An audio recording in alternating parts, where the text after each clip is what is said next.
छोटी चुड़ैल, एक डरावनी कहानी। बहुत समय पहले की बात है। एक छोटे से गांव का नाम था पीपल गांव।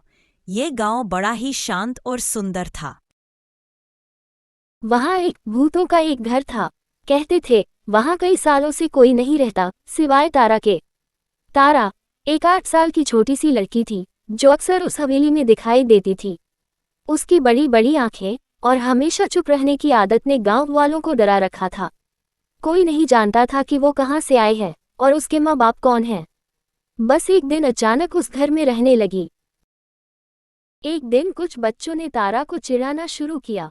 उन्होंने कहा, तू तो चुड़ैल लगती है, तेरे साथ कौन खेलेगा। तारा ने कुछ नहीं कहा, बस मुस्कुराई, लेकिन उसकी आंखों में कुछ अजीब सा था।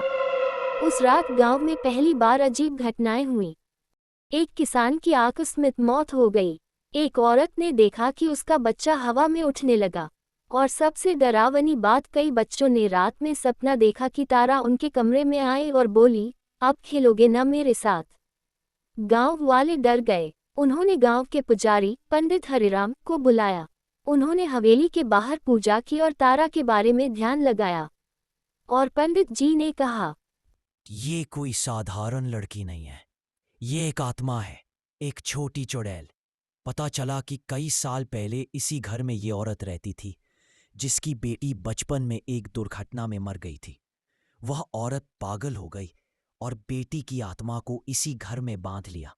वही आत्मा थी तारा, जो अब एक छोटी चुड़ैल बन गई थी। गांव वाले मशाले लेकर हवेली पहुंचे। तारा वहीं खड़ी थी और मुस्कराती हुई।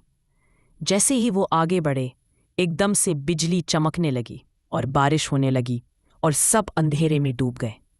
तभी तारा वहां से गायब हो गई और बार बार एक चीख सुनाई दी, मुझे अकेले मत छोड़ो। जब सबको होश आया, हवेली खाली थी, तारा कहीं नहीं थी।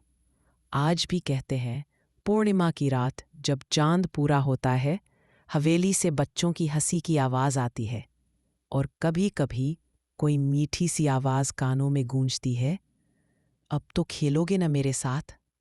सीख, तभी भी किसी को उसकी चुप्पी, अलग व्यवहार या अकेलेपन की वजह से नज़रअंदाज मत करो। क्या पता वो इंसान हो या कुछ और।